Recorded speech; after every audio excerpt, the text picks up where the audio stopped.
Hello, good evening, good morning, good afternoon, good night, wherever you are at. This is Mercury's Cast, episode 71. I am your host, Travis Montgomery. Tonight, we are going to talk about climate change and some of the new cell phone technology that has come out. Let's get the intros out of the way. Alexander, how the hell are you doing today? Doing swell. Good to be back. Made a few changes. Trying to get things on my end, looking and feeling a lot nicer. Sweet. Yeah, for anyone that is going to go to the YouTube video to watch this broadcast as we triangulate from Bakersfield to Orange County to Northern California, somewhere up there, Alexander has a new background. It's red because he represents communism. And Heil Stalin, I guess. I don't know. Whatever commies say. Whatever commies say. And now, first-time guest on the show, Josh Ferguson, host of The Hourly Struggle, one of my favorite podcasts to listen to right now. How are you doing tonight, sir? I'm good. How are you? Absolutely great. I'm thrilled to have you on the show. It's kind of weird how it came up organically. I was probably going to invite you at one point or another. I don't want to step on Sean's toes or anything. Actually, when I first started the podcast, Sean was on for a good solid 12 until he started his other podcast, Childhood Remastered. Childhood Remastered, and I wasn't mad at him. I did miss him, and then now you guys got a really good thing going. The Hourly Struggle. Tell me a little bit how you and him got linked up, because I heard a little backstory, but I think it's pretty interesting. Yeah, we actually met through a mutual acquaintance. I think Sean had talked to a mutual friend who I won't out, but Sean had talked to him about doing a political podcast, and that this person just threw it out to myself and a few others, and I was like, yeah, okay, I'll give it a shot. And then so Sean, about a couple months later, Sean and I finally met and decided to sort of jump into it, which is funny because it fell an interview with State Senator Josh Newman sort of fell into our laps. I sort of worked my way into angling for it by using. I guess sorry, I'm sort of kind of a cat climbing. I got to think about this. Go for it, but it's all good. So I ran for city council last year during the last election, and during that, you sort of, when you run for office, you meet everybody else who was also running for office, and that's how I met the mutual friend that Sean and I have. And I'd also met our now state senator Josh Newman, who's being recalled. So when he made a vote to raise the gas taxes here in California with a bill called SB1, and when that happened, the Republican Party jumped on to recall him, and he wasn't talking to anybody. He wasn't responding to anybody. Wasn't doing any interviews. And because I had sort of made inroads to him, I said, hey, you want to come on our podcast? And Sean and I had one podcast at that point. We had our intro podcast and nothing else. And Newman agreed to it. And we did that. And it was on the local radio. It was on KFI 640. It was on part of it was on 600 Kogo in San Diego. So big. That's so huge. And then, and that was our second episode. And then it we've gone from there. We're up to, I think our next episode is going to be number 19. And it's interesting because a lot of people who don't realize it, like Sean and I have only known each other really a couple weeks longer than we've been doing the podcast, and people sort of assume that we've known each other for years. We're really good friends and whatnot. We've become friends, but it's just one of those, play off that works really well. Yep, podcast will do that. And we did last time we had Sean on. I believe we spoke about that. I thought that was a pretty interesting episode, at least for us, because it's a good way for us to piggyback off you guys. Yeah, that's the only reason why we're having you on. No. Yeah, I'm fine with it. It's true. We've had a few guests like that. But I actually went back and I watched that one, and I thought that was so interesting. And especially up here, I don't know if down there you guys have it on if you guys have pollsters running about trying to get it on the ballots, but they were recently pushing for a gas tax recall. Well, voting to cancel out the new gas tax because everyone's so correct. It's so there's two different issues that happen with that. Travis Allen out of Huntington Beach, assemblyman out of Huntington Beach, is actually pushing the gas tax repeal initiative that they're trying to get signatures throughout the state because they have to get a lot more signatures for that. So as an example, to recall the state senator Josh Newman or any state senator, you need like just over 63,000 valid signatures. for a proposition, you need a much higher number than that. So yeah, it's statewide that they're trying to get that put on the ballot for, I guess it would be June or whenever the primary is. I used to be that annoying person pestering people in front of grocery stores for their signatures. But I thought that was I feel a little stupid here because I haven't followed it since I gave my signature. Do you know if that's made any headway? They haven't. They usually don't release numbers until they've got the numbers. So the counties will have to. Every county clerk will. The signatures get turned into county clerks, and then it goes to the Secretary of State. I don't know the timeline for a statewide initiative. I know it was 6 months for Senator Newman's recall issue. But yeah, we probably won't hear anything for several months until we know that either they're doing really well and they're going to get the numbers, or it's just going to tank. Because getting signatures for something that large with that many registered voters to sign up is a difficult prospect. Well, it's funny how that worked out too, because I disagree with all taxation, but I'm one of those radicals. Because taxation. But looking at all of the recent laws that have gone through, the bag thing, for instance, anyone that's worked retail or has been to a retail establishment in California since that no bag law, an abysmal failure. And the money that they're raising through it isn't going towards anything productive. So here it's just an additional fee passed on to the consumer, and the business keeps all the money from it. So here's the better part. I'll actually segue that into what you guys are going to talk about with climate change. Is that so? Back when I worked at Kinko's, we had a HR person for the region who sent out a big thing about banning bags, and this is something just like 2007, 2008, like banning bags and how bad they were, and this is sort of what led to the impetus of the ban going up, is everyone pushing this information.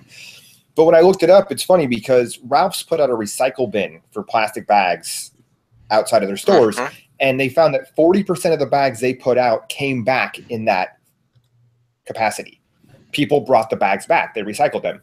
Also, the bags aren't correct, but the bags also aren't single use. A lot of people use them to bag the recyclables. You pick, like, if I have a dog, so I use it to pick up dog crap or whatever else, as opposed to buying actual single use bags from PetSmart or wherever to pick up your animal's mess. You can just use the bag you have.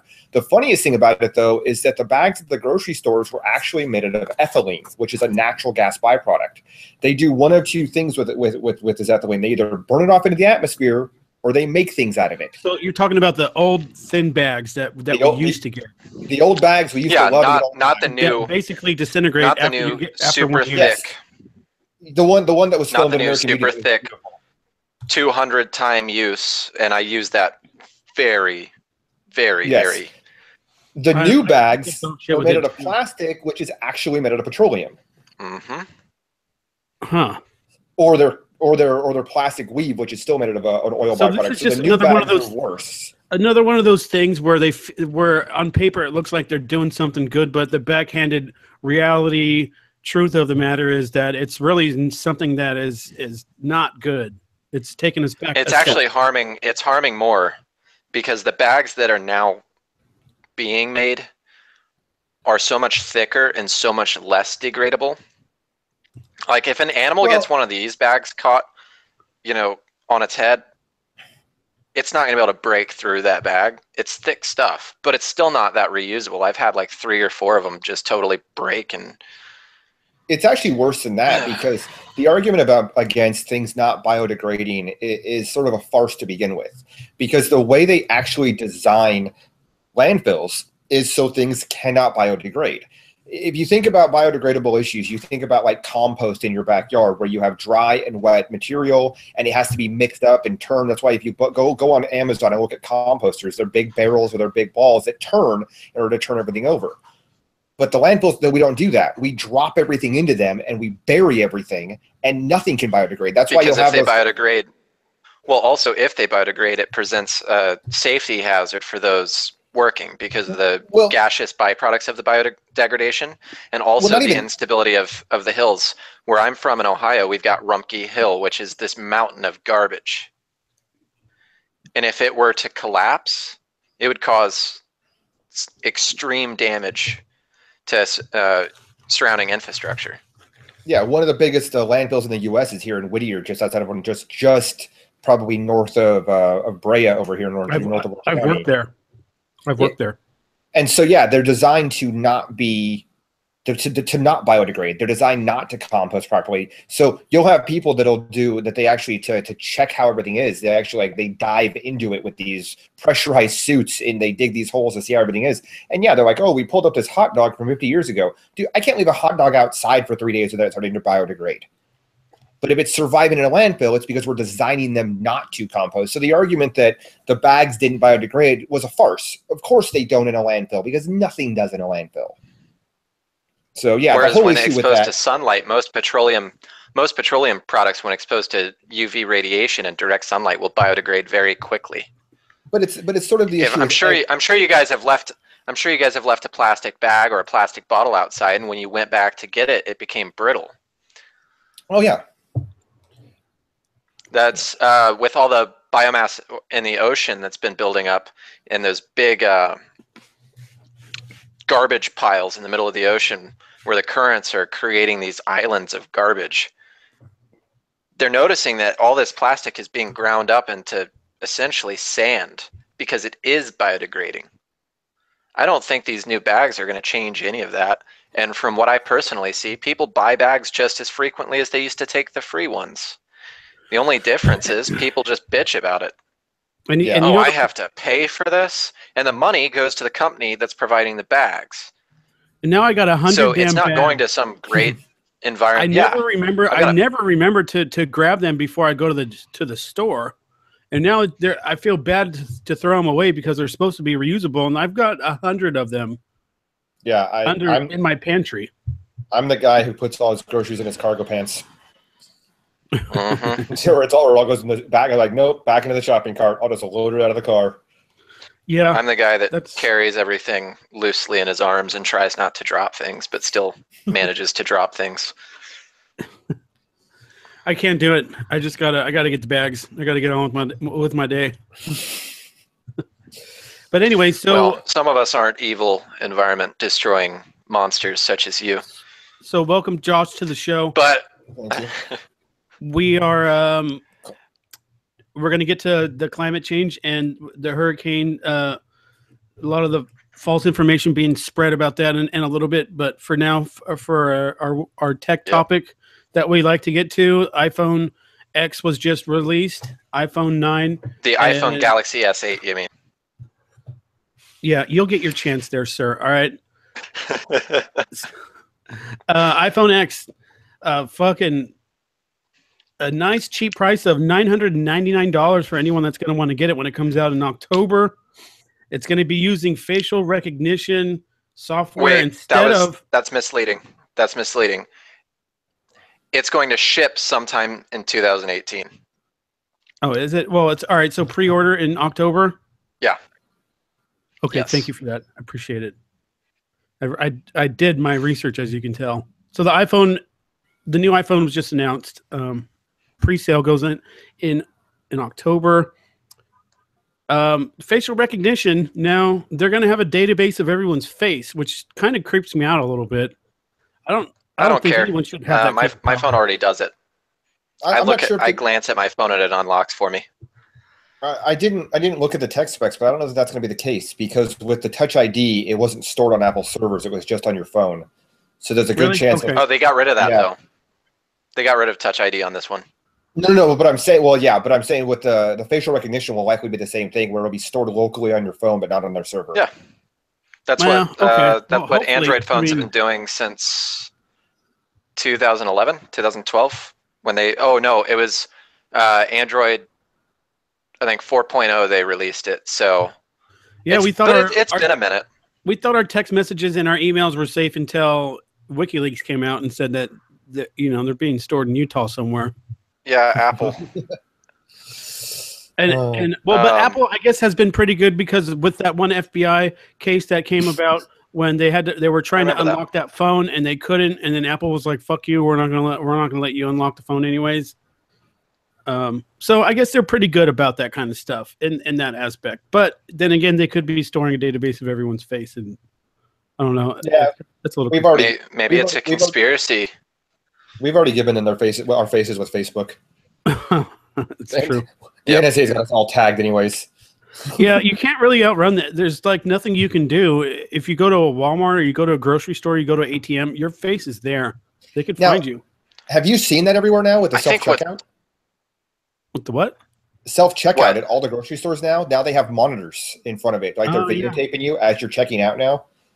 It's the first place I saw it was Lowe's. Now it's at Walmart and Target, everywhere around me now where you have self-checkout. They have a little display that's probably 7 inches across that is like it shows you like you're being recorded. It's as you're checking out.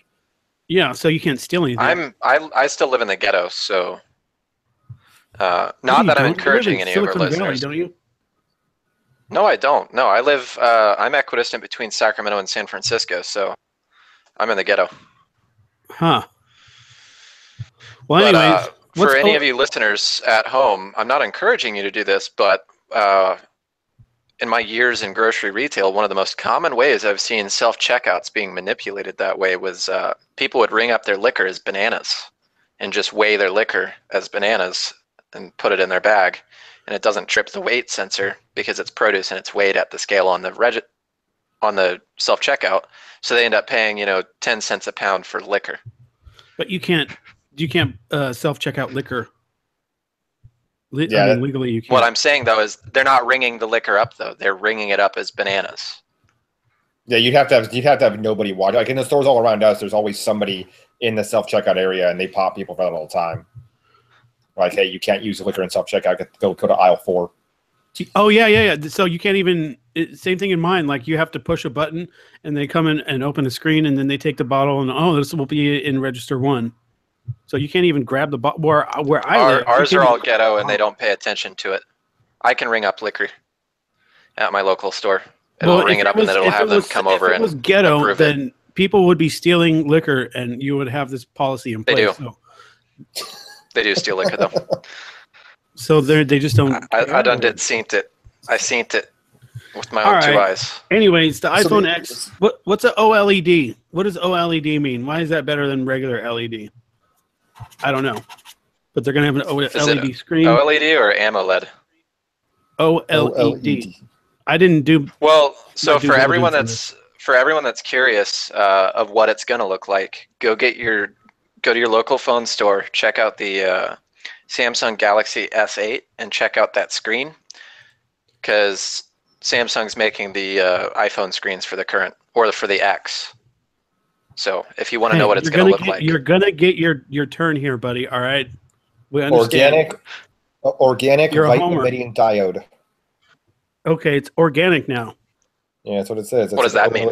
Is it also free range, gluten free? No. It's gonna look like it's from nature.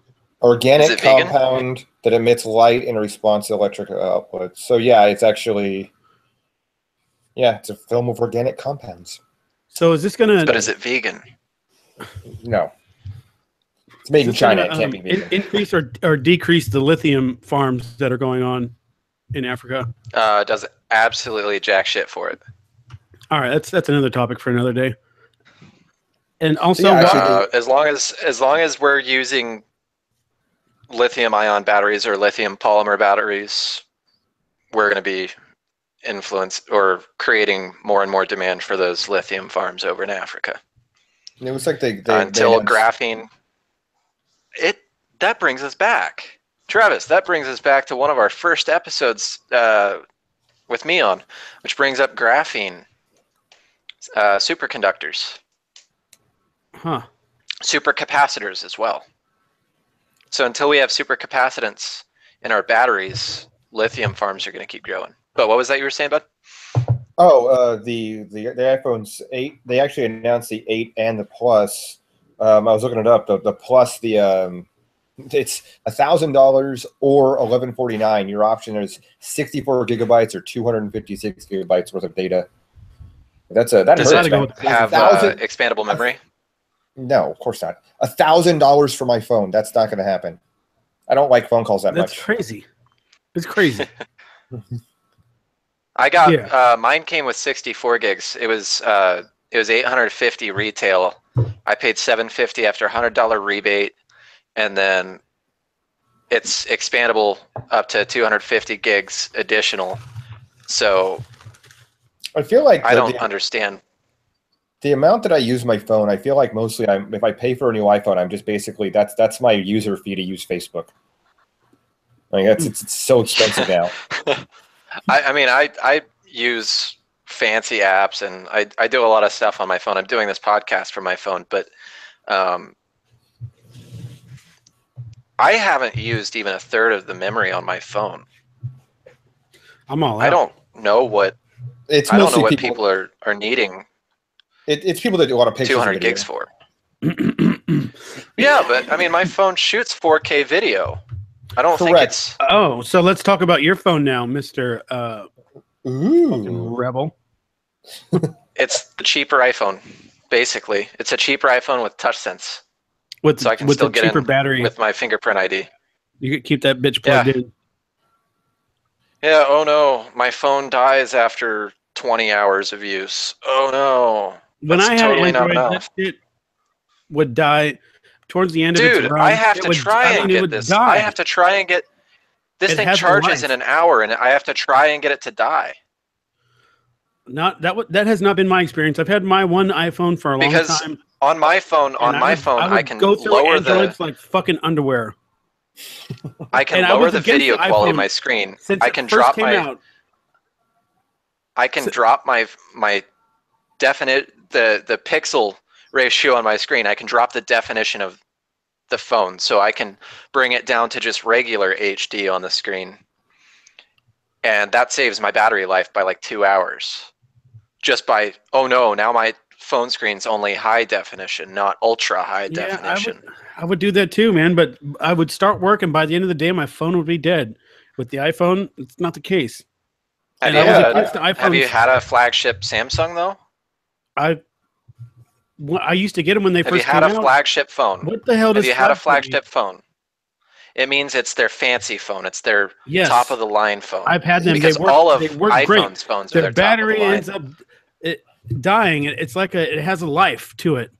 It has an exact life to it. All batteries have a life. How can you kill that which has no life? I live in the Apple ecosystem because I use their mail app and I use a desktop and a laptop. They're things, and I don't care about Google and Droid and everything else. One, I will not. Android is a Google product, and I hate Google. I hate them with a passion. I hate as a company. They started out with their slogan of "Don't be evil," and yet they turn over information on Chinese dissidents and Christians in China, and they censor the internet for the Chinese. So they have literally become what they said they were not going to be, which is exactly that, evil. And so, I also have a grudge with them, is that they're one of the biggest patent trolls in the industry when it comes to how they create things. And remember, it wasn't until the iPhone that we had smartphones. Before the iPhone came out, we had the top phones at the time were a BlackBerry, which sucked balls, and a Motorola Razr. Leave BlackBerries alone. I liked my BlackBerry. Obama. Those were the worst phones. And it was just, I remember trying to, no joke, I was trying to send a picture on Facebook or whatever it was when I had a BlackBerry from Hollywood, and I could not send a photo. It would not do it. No resolution, didn't matter, could not send it. The minute I got an iPhone, I'm like, oh, it's sent, done. You know, and it was just one of those things. It just worked. What I think is funny though is every time Apple releases a new feature, and I use new very figuratively here, Apple fanboys constantly squee over it. Oh, it's got face sensing. It can sense my face. It's like, but Android's had that for 5 years. Correct. Oh, but I can slide around on my keyboard. I can draw to text. Like I can just trace over the letters. Yeah, that's swipe, and Android's had that since 2011. But fanboys are going to do that no matter what. I mean, you're never going to get rid of that. But it's definitely not as pervasive as in the Apple community, where Apple will constantly release features that have been on Android for years, and talk about it like it's some new big thing. Apple's just now getting Bluetooth 5.0. With better battery life. With better battery life. And, you know, by the time it ships in 2018, I'm sure Samsung's going to put out a far better phone again. And how many companies are working on Android phones? How many people a ton of companies. Exactly. You've got a bunch of different companies. How many companies? Yeah. So how many companies can Apple look at and try and rip off? Well, how many companies looked at Apple and ripped them off first? Again, before the iPhone, Samsung wasn't doing anything worth note. Either was LG, either was Google. None of those companies were doing anything worthwhile. The fact that those companies got so far ahead in such a short time just shows that, like, for instance, okay, so Apple removes the aux port on their phones. They initially say that it's to make it more waterproof. My phone proves that that's bullshit because mine still has an aux port and it's still more waterproof than the iPhone. But they remove it and say that, and then it comes out after someone cracks one of their phones open and they realize, oh no, they did that because they had to move the chips around for the new camera, which still isn't as good as the Samsung one. What gives? Why would they lie to their customers? Then they go, well, okay, so what we did it for is because aux is such a outdated and awful technology, and we need to advance and start using Bluetooth more. My phone still has an aux cord, but it also has Bluetooth 5.0, which no iPhone has right now. So I can dual broadcast to two Bluetooth devices. I can have two Bluetooth speakers. I can have a Bluetooth headset and a Bluetooth speaker. I can run to a Bluetooth headset and have it connected to a car. Why didn't Apple invest more in their Bluetooth? And wasn't it Samsung Television? They were going to remove aux. Hold on. Hey, let him talk. Let him talk. Wasn't it Samsung televisions that were spying on people and recording everything that they were doing? Every company lies to their customers. Every company does. That's the great thing about an open marketplace. I believe 4 years ago, though, over 500,000 Apple customers had their credit card info leaked, their first and last names leaked. They had all of their information put on the internet because they'd used such flimsy for their huge databases that they weren't even telling their customers they were keeping on them, and they were easily hacked. No, hold on. With their credit card info. No, hold on, back up. They weren't easily hacked. You've got literal cities in China and Russia that are hacking industries. OPM, the Office of Professional Management, was hacked. Equifax was just hacked. It's just a matter of where they point their target at, or what target they aim at. That's going to get hacked. But do you remember when the Apple iCloud got hacked? This was after that had happened. Do you remember when iCloud got hacked? iCloud wasn't hacked. That was that whole thing with the celebrity photos and everything. That wasn't an iCloud hack. That was brute force. They were going onto people's Wikipedias and pulling up their pets' names and their kids' names. And people that you ever seen the movie Hackers? You know, don't use the password God. It was the big thing there. That's how that happened. The celebrity hack, that huge hack, had nothing to do with iCloud and everything to do with people using shoddy passwords. That was just brute force. But again, the media I'll take your word on that one.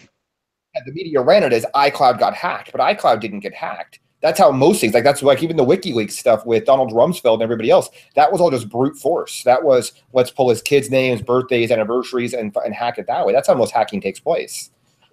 So Apple took a lot of heat for something that wasn't their fault.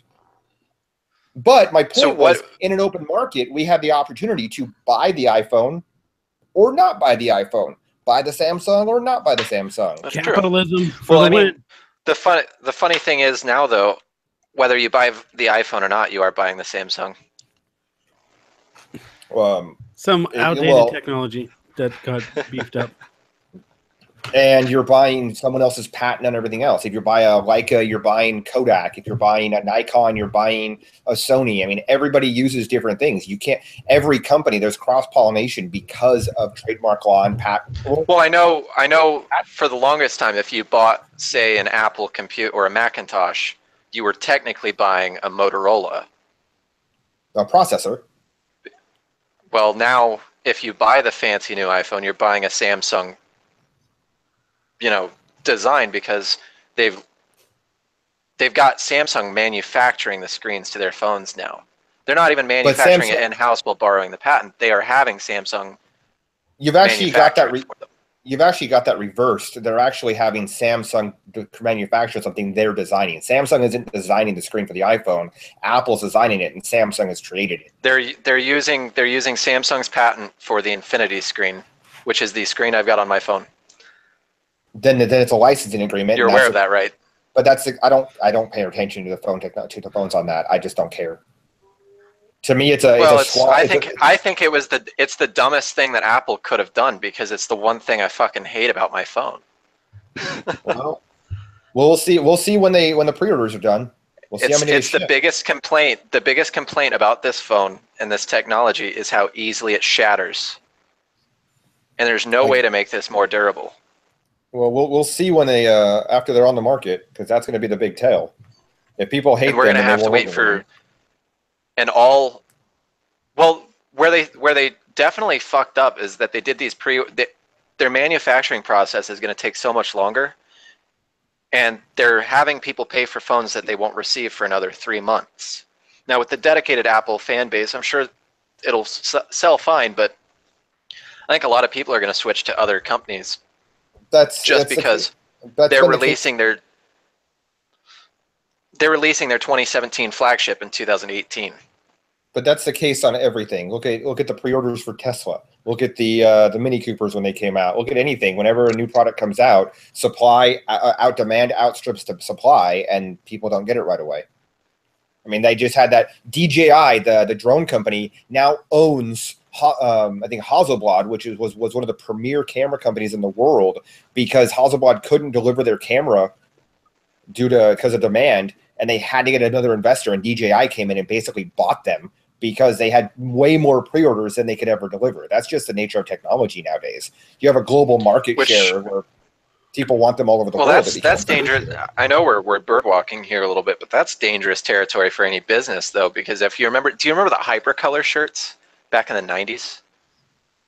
No. The color changing shirts, they were heat sensitive ink on the shirts, and the reason that company went out of business was they had so much demand for their product that they invested too much capital in production and ended up oversizing their production. So basically getting underwater on their production side of things. And then they were able to get all their pre-orders. They were able to get all their pre-orders done. Not going to happen to their backlog Apple of orders. With the iPhone. Apple's far too. But I feel like this phone was a bad choice for them to release when they did. They should have released it next year. They should have announced it next year.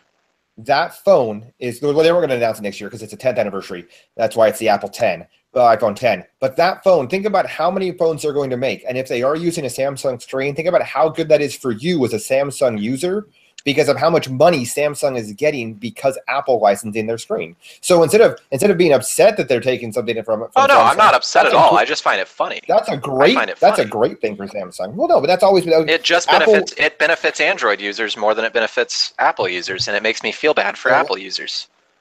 Unless Apple users like the screen. Don't feel bad for us, bro. A lot of Apple users are complaining. A lot of Apple users are complaining because they're getting rid of the physical home button, and a lot of people switched to Apple because they liked the physical home button as opposed to most Androids switching to a digital one. It's got to be there. Just it's going to be a digital version of the home button. Seems like it is. And people complained when you no longer had when all these horseless carriages came around and put the blacksmiths out. I know, it's crazy. They like these features. I've been saying that for years. When Apple users would say, "How can you stand not having a physical home button? Why do you like the digital one?" I'm like, "Well, I like that my buttons flip on the side. I like having 3 of them instead of 1. I like the versatility it gives me, and I don't really need a physical button that can break from overuse. I'd rather just have a digital one where I just press on a touch screen. I like having more screen." One thing to always keep in mind on these sort of things, though, is that a lot of the arguments and a lot of the things that you talk about. You're making the argument to me that I made to Apple users years ago when I switched to Android. No, I'm making the argument that it doesn't matter, because the issue is that most things online are people sitting at home bitching about everything, and end users. I mean, the market it tells you how people care about things or not. Apple has the #1 selling smartphone on the market. Why? Because there's too many competitors in the Android field, and people are either going to buy a Samsung or an LG or Motorola or whatever the case may be. So is competition a bad thing for innovation? No, competition's a great thing, but if you expect everybody to just sit on their laurels and now think with the way the patent trolls work and patent lawsuits work, Apple can't create their own screen like that because they'll get sued by Samsung. If they bite off of anything like that, you're going to get sued. We're going to have to do another episode on patent trolls, just because of the recent developments that have been happening in that world with certain courts that would traditionally be in favor of promoting that sort of behavior, now starting to change tunes and cracking down on patent trolls. Okay, with that being said, future episode. With that being said, I think we've cracked that nut and spit away the shell. Let's move on to very, very more important things. And this time, for just as a timestamp for this episode, America has been hit by 2 devastating hurricanes. As you know, in the last episode, we talked with somebody living in the Houston area who couldn't see the pavement in front of his house. Basically had a river running between him and the neighbor across the street. And now we have had Irma hit Florida, which has been even worse. It was pretty much like the entire state of Florida was covered by the storm. Pretty devastating stuff. I wish we had somebody to talk to from Florida. That may change here in the near future. We can't get a first-party perspective, but we can tell you that the storm surge in southwest Florida was near 15 feet. So you just have to imagine a 15-foot wall of the ocean. For anyone that doesn't know, then you've pretty much been living under a rock for the last 2 weeks. The floods are devastating. The winds were crazy. Well, let's put it this way. The hurricane is battering the Atlantic coast, but on the Gulf Coast, you've got manatees being beached. So this thing's hitting hard enough on the opposite side of the state, where it's already hit a lot of landmass. It's hitting it hard enough to beach manatees.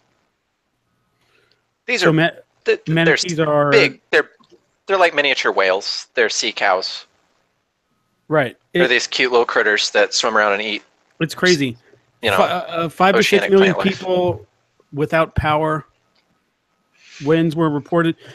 It took they had a lot of predictions about where this thing was gonna hit, whether it was gonna hit the east coast of Florida. It ended up taking a left-hand turn slightly, and just fucking. I mean, it couldn't have been probably worse. I'm not sure where it's at right now. We're not here to talk about the hurricane, though. We are here to discuss. To talk about the agendas behind. There have been twisting. A lot of people and news sources have been attributing this to what is now being called climate change because global warming was shot down after the Earth cooled for a little bit. So now it's called climate change. Everyone wants to attribute this to the waters being warmer in that area. And it's the apocalypse. It's the end of days as far as some news sources are concerned. But we're here to tell you that maybe not be the case, right? So, well, for one, most scientific institutions will back me up when I say hurricanes aren't affected by climate change.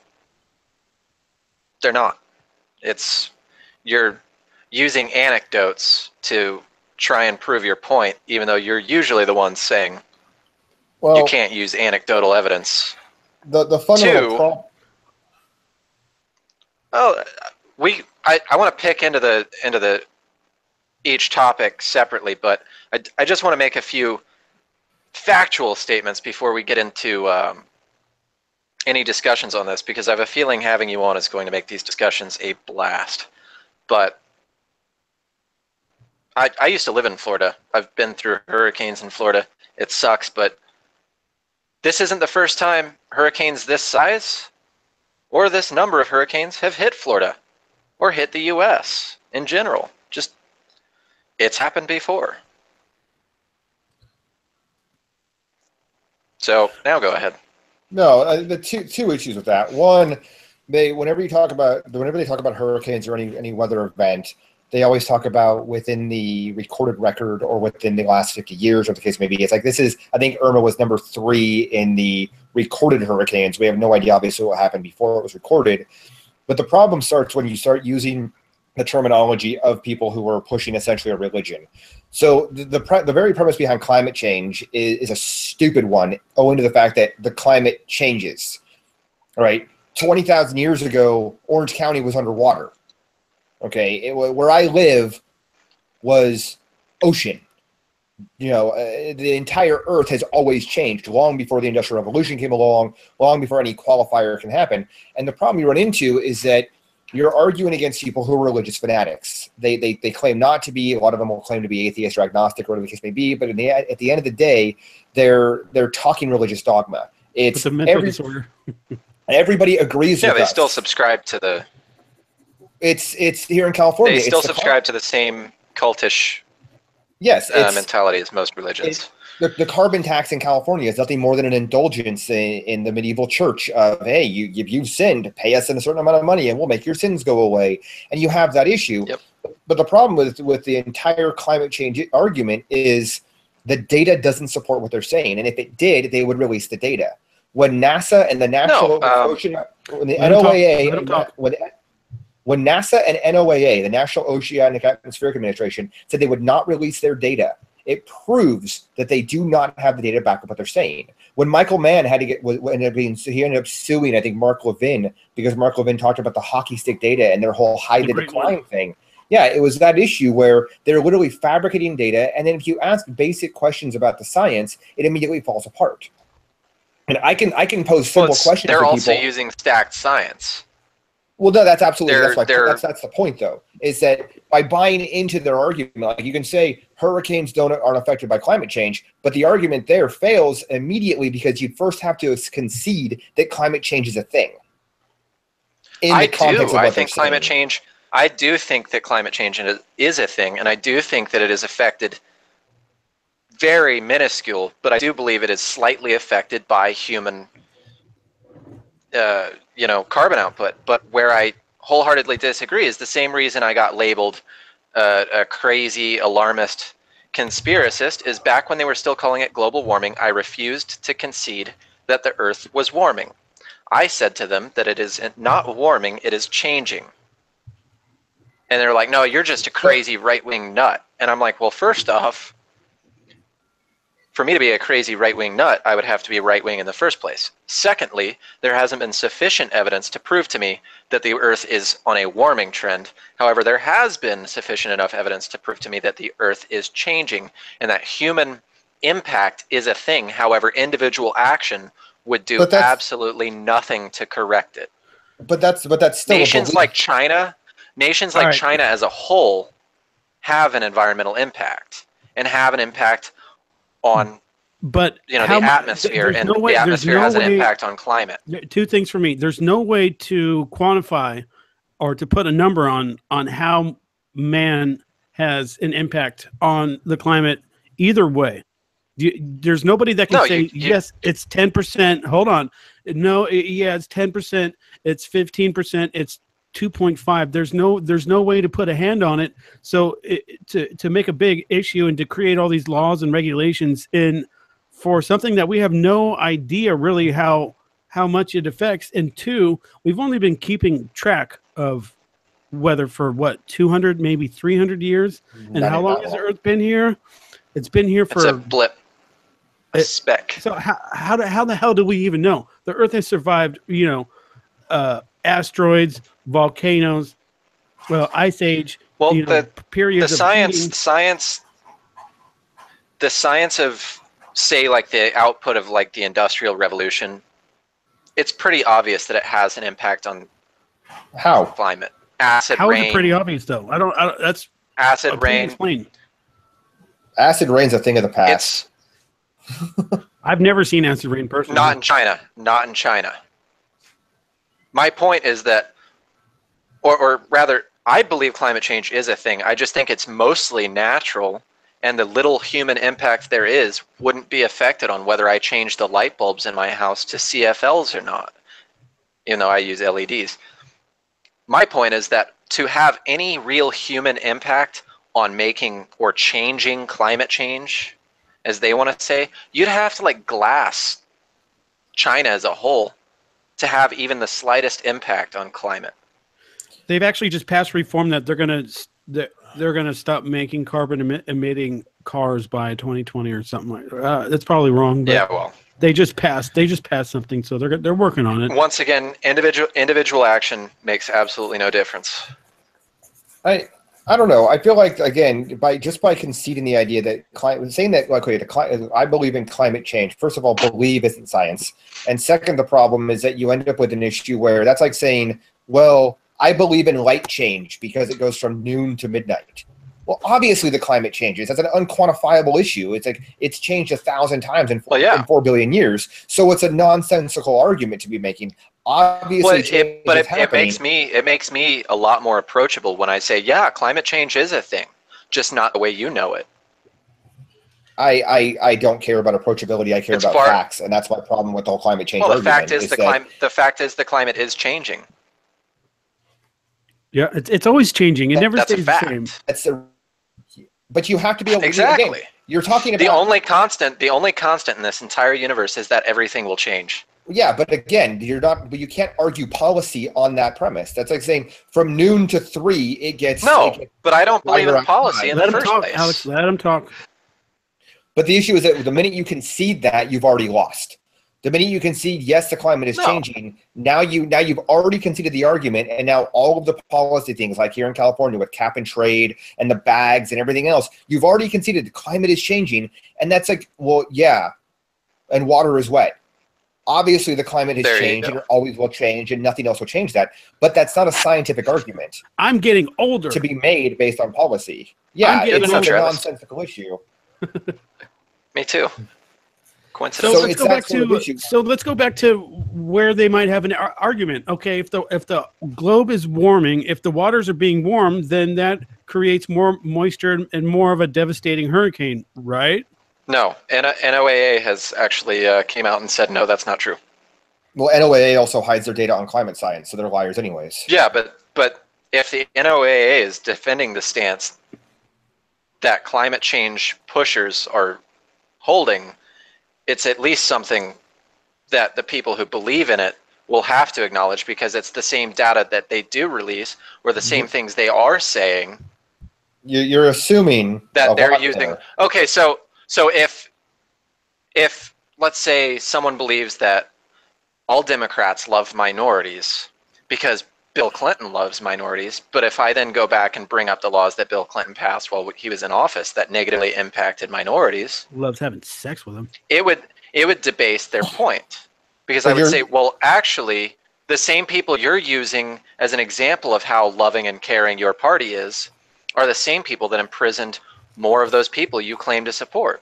You want me to prove you wrong? If the same organization that you're trying to point to back up your claims about the climate are the same ones saying that the hurricanes are not affected by the climate changing, then where the hell is your point coming from? You're making things up.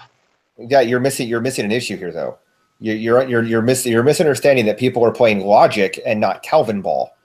The problem here is that the people that you're arguing against aren't going to listen when you say that.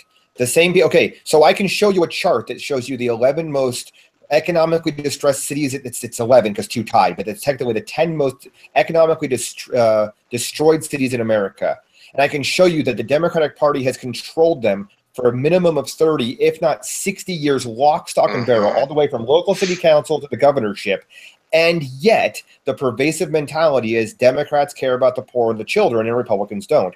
I can show you people today arguing about Hurricanes Harvey, Irma, Jose, and Kata right now about how it's climate change, and climate change is real because of consensus, because it's consensus when that 97% scientific number has been debunked 100 times. I can show you study after study showing that the wage gap is a farce, and people still run with it. Yeah. You're assuming that people who are arguing emotion care one iota about facts, and they don't. George Bush does not care about black people.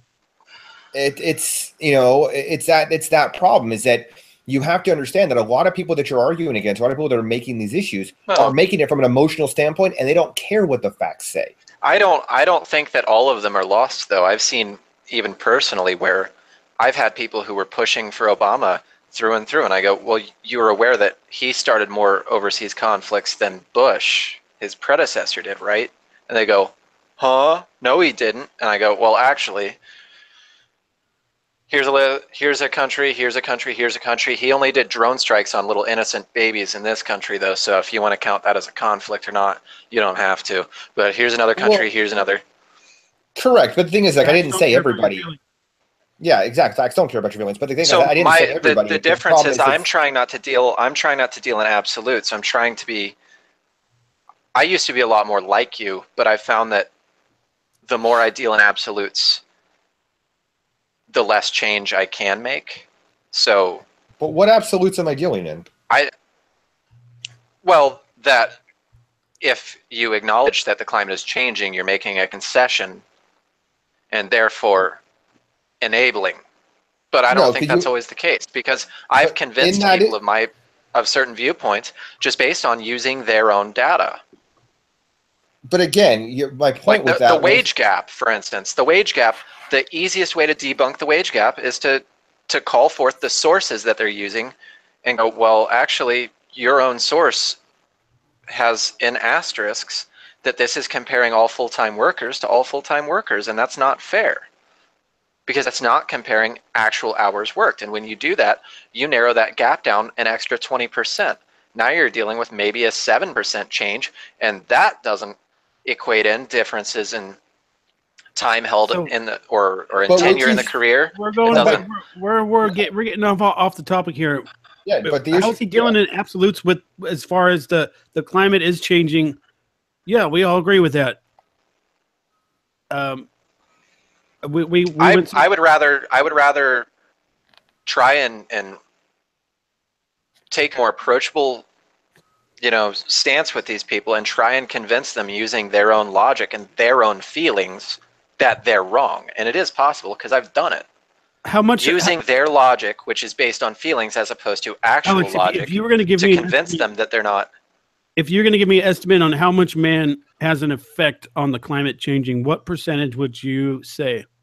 Like the individual man or actual man-made impact? Human beings as a whole on planet Earth. I wouldn't give it more than I personally, just from what I've seen and what I've read and what I know about geology, I'd give it less than 1%. All right, so I don't even understand why we're arguing about what here. We're all seem because I do believe that man has an impact, but it's just so negligible that you'd have to wipe out entire countries to see any impact. What do you think? What's the percentage that Al Gore thinks that human beings have an impact on the globe? What would you say, Josh? 110. All of it. 110. But here's my point.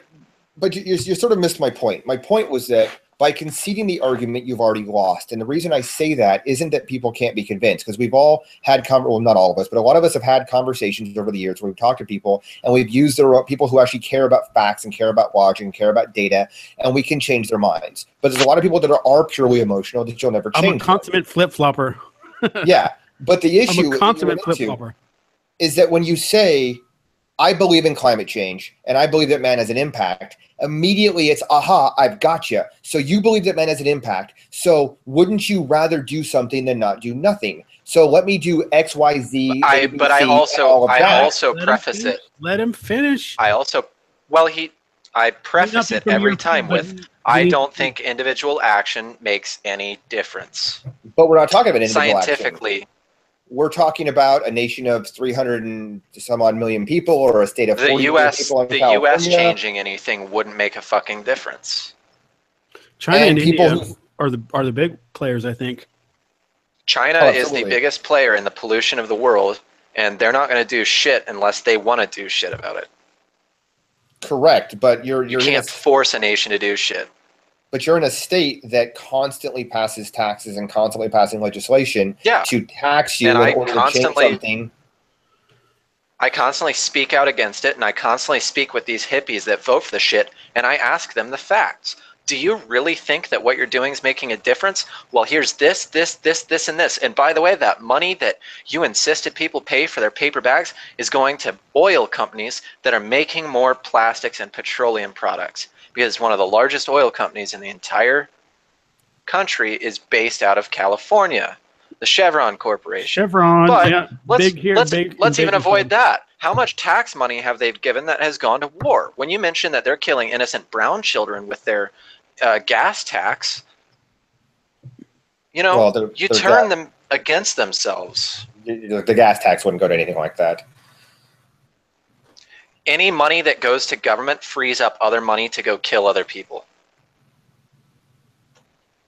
Doesn't matter at what level of government that money is given, it always frees up more money that ends up greasing the pot, greasing the palms of the people incorrect in the fact that I agree that money is fungible. You're not wrong there, but the problem is that we have a $20 trillion deficit. That isn't money that we had that we put that went elsewhere. That's money we just borrow.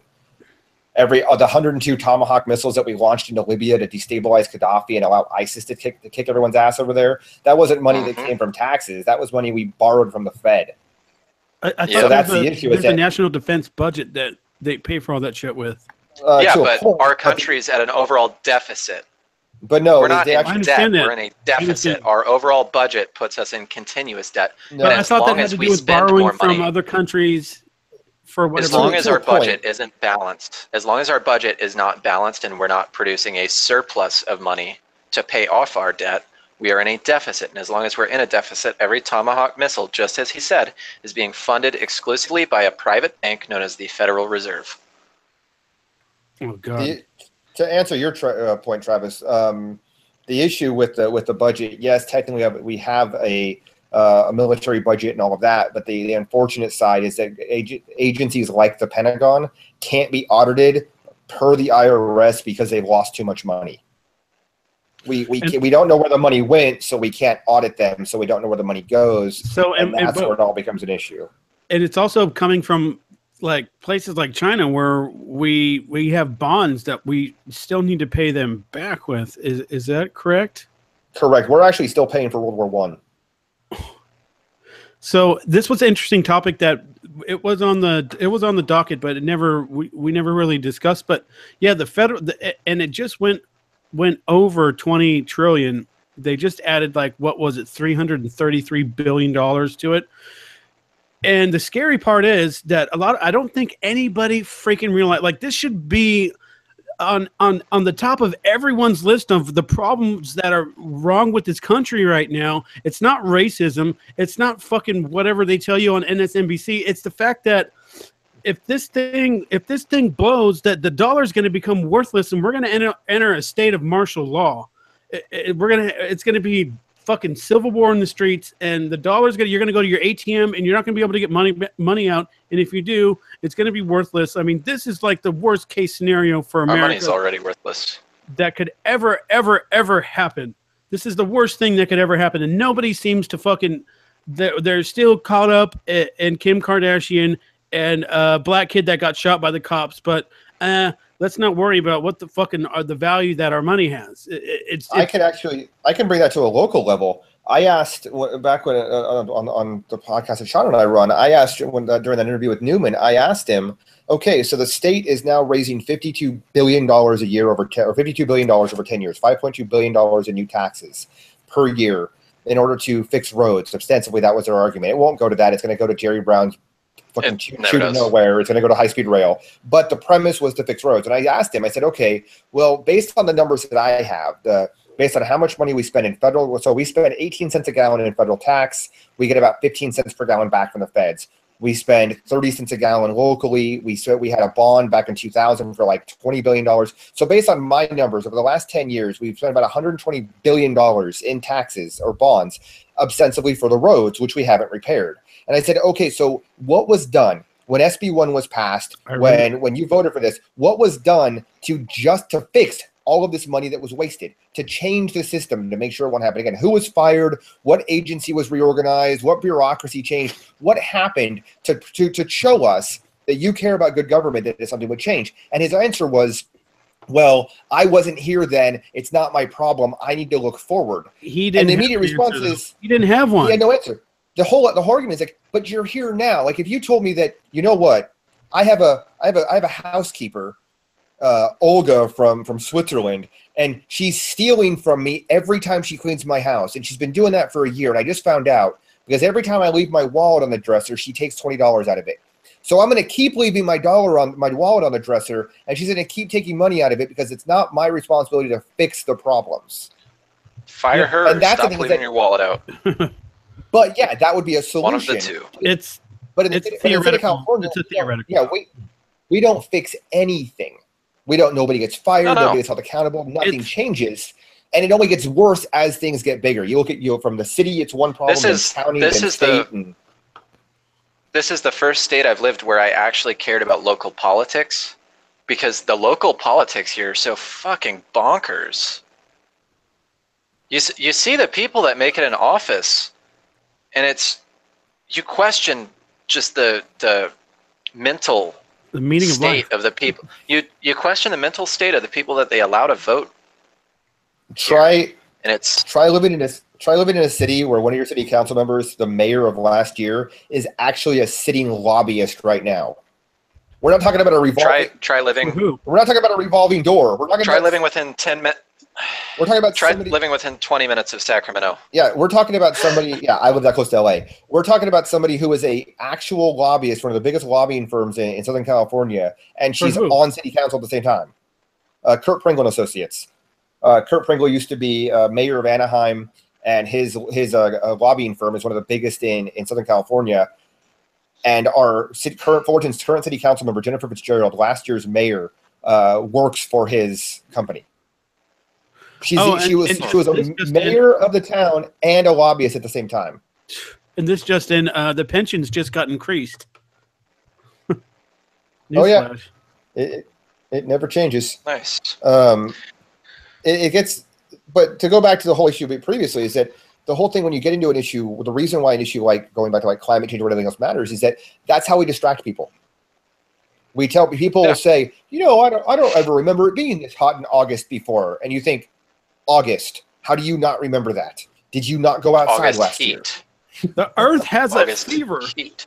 The Earth has a fever. Oh, the temperature of the oceans is warming, so hurricanes in Florida are so much worse. Well, if the temperatures of the oceans were really warming so catastrophically, we'd have hurricanes in the Pacific. Think about it, all right? The water's warm. Yeah, it creates honestly, hurricanes, right, bro? That's one thing I've definitely noticed in California is how all of these people think the ocean is warming rapidly, but have you been in the fucking ocean out here? The Pacific Ocean's cold as fuck. I won't, because especially up here, I will freeze. I surf, and I don't mind it. But people I've watched people get in and be like, oh, they tiptoe away. They get their toe in the water. Even when I was living down in like Ventura, I'd go down to Oxnard and try and get in the water. Still too fucking cold. Yeah, there's a reason why California surfers all wear wetsuits. Yeah. Yeah, because it's fucking cold. Yeah, and if you see a guy without a wetsuit on, don't mess with him because he's probably crazy as fuck. There's a logic. Nobody told me that. I've been in the water enough times to be like, that guy's not got a wetsuit on. All right, I ain't messing with him. I grew up spoiled though. I grew up on the Gulf Coast of Florida where you can go out in that water just in a pair of swim trunks and be comfortable for hours, just splashing around, having fun. Well, warm water hurricanes, bro. Duh. Yeah. See, we wear wetsuits because we don't have hurricanes knocking our federally subsidized houses over. But see, that's you do have federally subsidized houses. Climate change is on the top of the list of any fucking dope that watches the mainstream news and that doesn't do their own research and that just fucking hears one person say one thing and then treats it as gold. That's it's like racism, climate change, fucking poor people have it bad. Like there's this hierarchy, this list of people have that what my list is kind of like. It does have to do with a little bit with poverty. the disappearing middle class, the fucking federal budget, or the deficit. I mean, to me, those are bigger problems. And I think we definitely need to do an episode on an economics centered episode on just economics buzzwords: debt, deficit, debt ceiling, what tax reform is, what budget balancing is in government. Breaking all this stuff down for people. About it, to be honest with you, I really. People say to me a lot, "Oh, well, Clinton fixed the deficit," and I said, "Yeah, but did he do shit for the debt?" Well, here's the problem, though, is that were his policies not a ticking time bomb? You run into an issue. I think they were. Go ahead, Josh. Well, I mean, enough people don't. I had somebody tell me that police. Okay, so the numbers are the same around the state, but I can use my city as an example. In Fullerton, 71% of our general fund goes to salaries and pensions. All right. So that's a problem. Right? Yeah, and that's all over the place. And I had a lady tell me that police and fire, who are the biggest chunk of that, deserve anything they want because they're heroes. There's no way to argue that. You cannot stop people. Police and fire put out mailers. They buy and sell every one of the politicians. We just had an issue just here in California where they were trying to put teeth into the Public Records Request Act, where if you put a public records request in with the government here in California, they're supposed to respond. If they don't respond, ruh-roh, who cares? There's no teeth to the law. So a bill was going through the legislature. It passed, I think, in the assembly like 98-2, I think is what the number was, like how it passed. It was crazy how well it passed. It got to the Senate, state Senate, and it was gutted because the fire union said, we won't back your campaigns if you vote for this, because they don't want transparency in the system. And people don't care because they are heroes they deserve. And so you end up with this issue where you can have all the facts and all the numbers and argue this all the way you want, but at the end of the day, enough people are emotional and don't care that they aren't going to cede the issue. And that's where it becomes frustrating. Do they also pay for the firefighters' salaries? What do you mean? Who pays for the firefighters? Does the city pay for their salaries? Here, in my city, yeah. Most city, yeah. So in my city... Oh, continue. Unless you're a contract city where, so here in Orange County, we have Orange County Fire, which is a contract company that deals for this. It's a county level, so it deals with all the county stuff. But then certain cities like Buena Park, whatever, might contract with them, and they don't have their own municipal fire department. If you have your own municipal fire department, then your city pays for it, and you pay the pensions. And the pensions are what actually is hurting all of our cities, because the pensions are tied into CalPERS, which is an investment company that likes to divest itself of going back to what the issue was earlier, climate change related stuff. They don't want to invest in oil or natural gas or anything that's icky or non-environmental. So if they lose money, the taxpayers are on the hook for how much money they lost. If you were to invest, if you took $100 and you invested it in your 401k and you invested it poorly and it ended up being worth $20, your 401k is now worth $20. But here in California, that's not how it works. If we if we promise a firefighter $100 for his pension, and we invest that $100 and we only get $20 back, the taxpayers have to make up that other $80 to give him the $100 he was promised. And that's fire, police. That's just funny because here in my town, our fire department is volunteer. Really? I like that. Which town do you live in? Saskatoon. Saskatoon. For the sake of anonymity, I live in Solano County. I would just say go on to Transparent California one day, find your city on the list, and see who's being paid for fire, because that'll tell you how much money they're actually spending on it. Because is that site trustworthy? Yes, it's public records request related. It's based on, I think it's actually a Nevada group that actually runs it, but it's all, the state has to release pension and salary information for all government employees. I can imagine someone in Nevada would do that just because of how much they're being fucked over right now on selling Los Angeles electricity. Yeah, no, they're bitter. They're bitter. It's been going on since 2011, I think, is when they have records back to you. So they'll tell you every city, every government employee that's in California, as long as they're responding legally to the requests, it's all on there. You can find out what every person in your city makes just by punching in their name or finding your city. So, well, let's hope this cast doesn't ever get out if I decide to run for public office. I think the focus on capitalism and anarchy would probably get me disqualified in the first place, but So, Josh, are you still gonna? I thought you were gonna run again. Did you decide not to? the prevailing theory is that I'm going to run in this recall election when they remove Newman, because Josh Newman is going. The way the recalls work is that if 51% of the people vote for the recall, then Newman's out, and then everybody votes for it. Do you want the same with the Gray Davis recall that led to Schwarzenegger being governor? Do you want the recall? Yes, no. If you vote no, then you're done. If you vote yes, then you vote on who do you want to replace the person there. So currently, there are three. Okay. There are three people who've said they're going to run for the state Senate seat here in District 29. The mayor of Fullerton, the former assembly person Chang, and I've said I would run as well.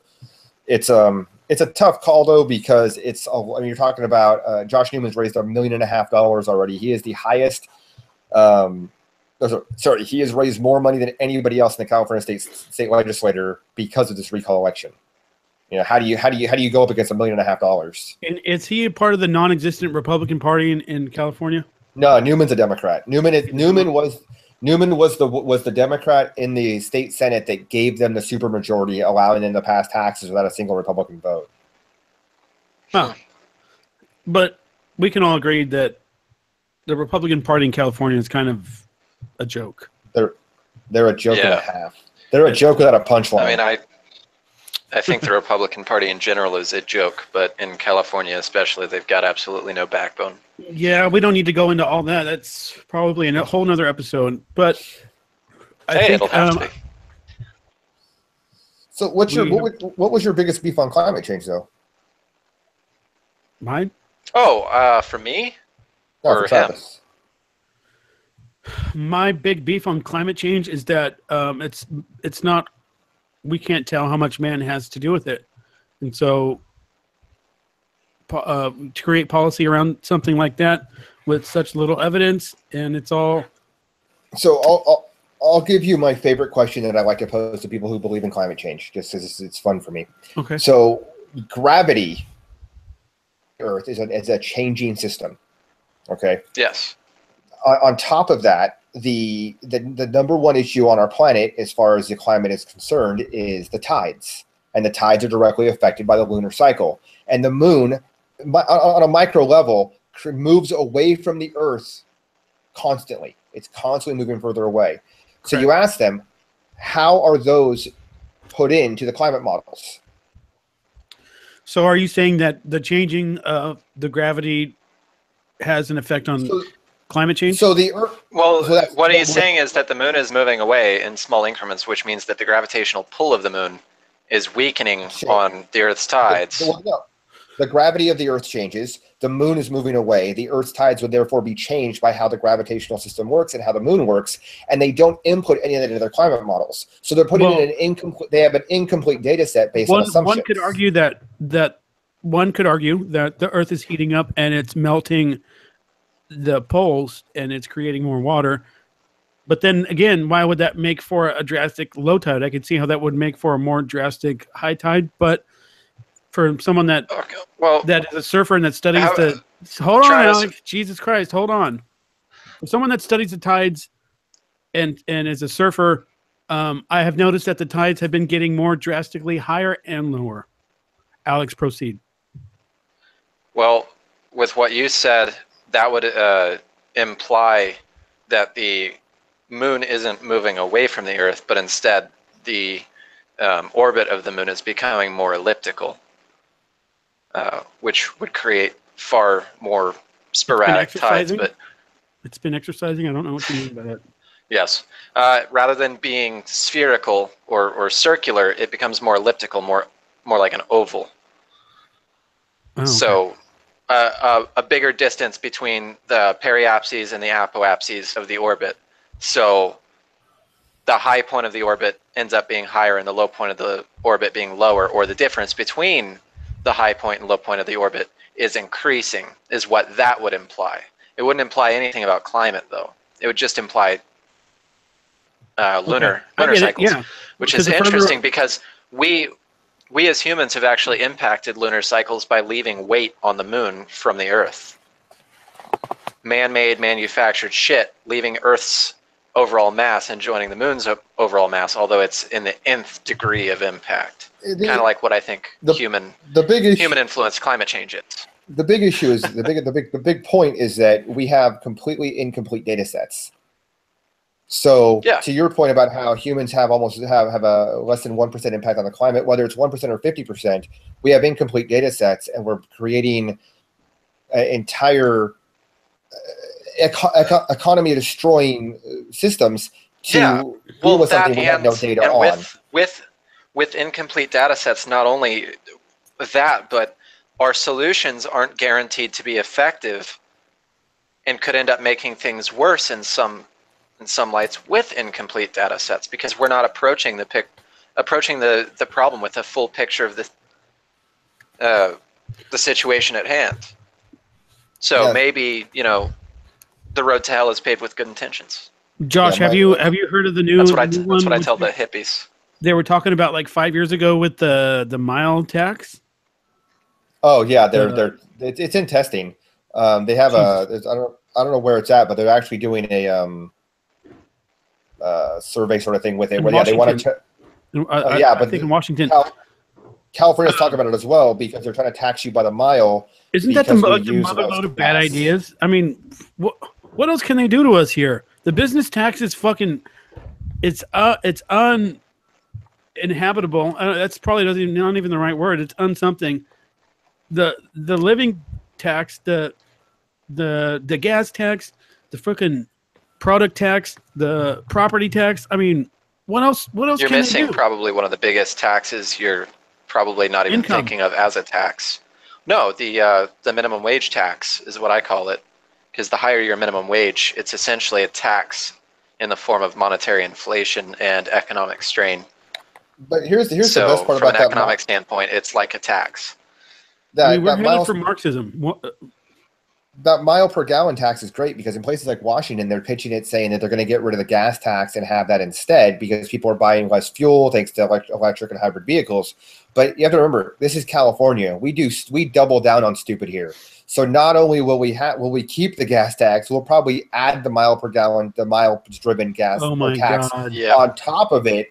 Because remember, we don't tax gas because we need to fix roads or we'll be fixing roads. We tax gas because it's a sin and we don't want you to use it anymore. Again, we're talking religion, not science here. And so what will happen is we'll add that tax on top. That's like they just actually they kind of did this when they added in SB1. There's I think it's $100. It starts in 2020, but it's $100 per year tax on zero emission vehicles. So they've already started adding taxes on vehicles that don't use petroleum. And the best part about that is that those vehicles, as you mentioned earlier with like the lithium batteries out of Africa and everywhere else, is that the electric vehicles are worse for the environment by being created than just buying an old beater on Craigslist and driving that around for 5 years, because it's already been created. You're not doing further ecological damage by building something new. And all you're doing is adding more gas, which has been fairly clean for the last 30 years. Plus, the damage that's been done because of leaded petroleum is already done and can't really be undone. You can't. I'm sorry, but I can't fix that. I can't ride a bike from Bakersfield to Orange County, and you could. California is spread out. Okay, we've got LA, we've got Orange County, we've got Bakersfield, and then like Sacramento and San Francisco and San Diego. I mean, all these places are pretty spread out. And if you want to go visit your family, because all my family's in Orange County. That's where I'm from. That's where I met Sean. Oh, well, because of all the, especially the gas tax, next time I need to go visit my family in LA, I'm not going to be able to afford to drive down there. So I'm going to just take, the environmentally superior way of just paying for a plane ticket because it's cheaper. Yeah, Travis. I'll just pay for that so clean. Why do you think the catalytic converter was created? I'll just pay for the clean jumbo jet. But anyways, I make trips down to Orange County almost weekly, and if they were to do that, It would prevent me from seeing my family and my friends that are down there. I really don't have my wife's family's out here, and I have like one or two friends, but all my peeps are down there in Orange County, and that would prevent me from seeing because them. no one likes you. It would But break my heart. they'll just come back to you with, but that's why they're building high speed rail, and they'll subsidize it. Or maybe if you get a job with government, you can get one of those, those thousands of free trips that like the people on BART get up in San Francisco, where they're all getting, everyone who works for government or has a family member in government gets free rides on their transportation system. Yeah, I mean, For it's anyone always a listening, scam. $40 billion. For anyone later, listening at 20 home years later, I'll be able to do that. Fucking great. who's interested in learning more about public transit, I would advise you to take a nice road trip to Tempe, Arizona, and go check out their light rail project. It's probably still in construction. Since when? Has been for the 1982? last. It's what it felt like. I would recommend anybody who's interested in public transportation to just remember that Amtrak literally has a captive audience, and they lose money on alcohol. Whoa. Like they literally, like you can't just jump off the train and go to your local bar. If you want to drink something, you have to buy it on the train, and they lose money on food and alcohol. Like Amtrak can't make money to a captive audience on the goods that they sell. That's how poorly the government runs things. And this is who we want to entrust all of our transportation to. That like, explains why I like Amtrak so much. You're like, oh, Riding on let's, Amtrak, not from a business standpoint. Yeah, let's entrust them with all of our infrastructure and all of our spending and all of that. Yeah. I might be taking them soon. We see how well the United States Postal Service does on their budgeting. Oh Jesus Christ! I've worked inside of the big hubs of the Postal Service, and I'm grateful for their service because it's mostly free. But talk about a group of employees that just could give less shits of what they're doing. I'm curious about how this happened with. They couldn't care less about what they're doing, and mostly just complaining about their job and wanting more to do less and stuff like that.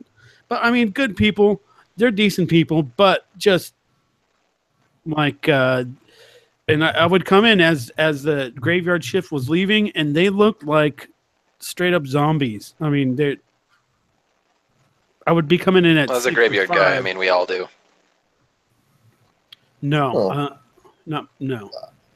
I have a special hatred for the post office because they're incompetent in that they said that overnight delivery would never be a thing, and then FedEx did it, and they said same-day delivery would never be a thing, and then FedEx did it. And the only reason the post office exists in the way it does is because back in the 1800s, a guy named Lysander Spooner created his American Postal Service, and the government and Congress declared he showed how incompetent they were and made a very profitable business. So Congress dedicated every road in the United States to be a postal road, and nobody but the government could deliver mail to your mailbox at that point forward. They changed the law to stop competition and have never been competitive since then.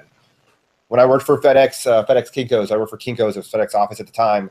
They signed a deal with the post office for the tune, at the time, it's higher now, but at the time it was $18 billion contract, because all of those priority packages, all those flat rate packages are shipped on FedEx planes.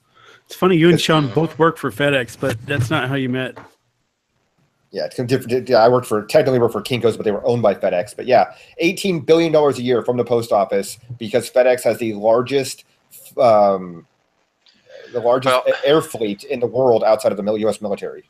Yeah, and that was the thing is that they came up. Hold on, they came up with the idea of shipping by plane, which had never been done before. And actually, the guy's name was, I think, FedEx that came up with it. And before you know it, it's the biggest thing since fucking Puff Ramen. Yeah, it was Fred Smith who was the CEO, the founder of FedEx, and he put a paper together, and his professor said it couldn't be done, and he went out and did it anyways. And then everybody scoffed at him and said, "Yeah, overnight delivery could never happen, same day delivery could never happen." And he did it, and he went and did it, and then UPS came around, started competing with that, and the post office. The only reason the post office can do any of that is because they use FedEx's system to do it. It's amazing. Yeah, and UPS too. Yeah, just government incompetency. Anyways. Well, I think we should have you on for another episode sometime and do an episode on economics, competition in the marketplace, and Definitely. state-enforced monopoly, couple because weeks that is down the line. Coming up in that's the a lineup, passionate topic for me. we've got I'd actually love that. for next week.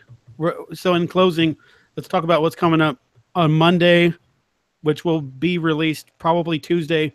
We're gonna have a couple Black Lives Matter supporters on, and a couple non-Black Lives Matter supporters on. It should get pretty interesting. Black Lives Matters versus and how they're compared to Nazis, I guess, or how Nazis are worse than Black Lives Matter. I don't know. It's gonna get ugly. And then in two weeks we have. I'm glad nobody brought this up because it's a really hot topic right now.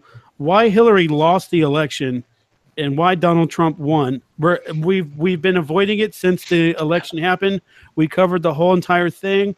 And now we're gonna we've avoided it for a long enough period of time. Now we're gonna dive right back into it and get into the meat and potatoes on how it all went back, how it all went down. We got a new guest for that one. It's gonna be great. And it's gonna be huge. I just want to put emphasis on how lucky Travis is right now, because there were a few points during this actual broadcast where I was going to bring up exactly why Hillary lost. Oh no! And exactly why Trump won. It was so hard fighting it, but I knew that I just didn't want to say the T word, so I was following my rule of not saying the T word unless it's the T word episode. We kind of avoid it, but unless it's a T word episode, I ain't using it. In 2 weeks, we're gonna have a T word episode, so stay tuned for that. And Josh, it was a blast having you on. Thanks everybody, go listen to the Hourly Struggle. Where can we find the Hourly Struggle at? TheHourlyStruggle.com, iTunes, Stitcher, Google Play. We're on all those channels. My host is, I think his name is iHeart Comics. That's Sean on Twitter. EYE Heart Comics. And I tweet periodically under Hourly Struggle as well. So Hourly Struggle. Damn, I tagged you under the Hourly Struggle. Oh well. It's all right. But anyways, are we going to find you on Minds.com as well? On what? Minds.com. I am on Minds.com. I'll send a link after the show. Minds. Yeah, I'm unfamiliar with this. So no, you will not find us there. How about Steam it? The short of it is. Again, thanks for having me on. Great, man. We'll hit you up somewhere down the line to have you back on. I don't want to steal you too much from Sean, but I think you're great. I think both of you are great, and you guys both have a great. I would encourage people to listen to your podcast more than I would encourage them to listen to mine, as far as what you're going to learn, especially people that live in California. But for some reason, we have people that listen from France, China, Germany, and Russia. I don't know why, but I appreciate the fuck out of you guys. And on that note, I think we will shut this one down.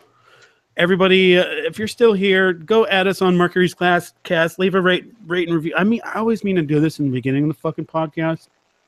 Anyways, it's Mercury's Cast. Because at this point, nobody's listening. Look for it. It's fucking somewhere. God damn it. All right. Take care. Cheers.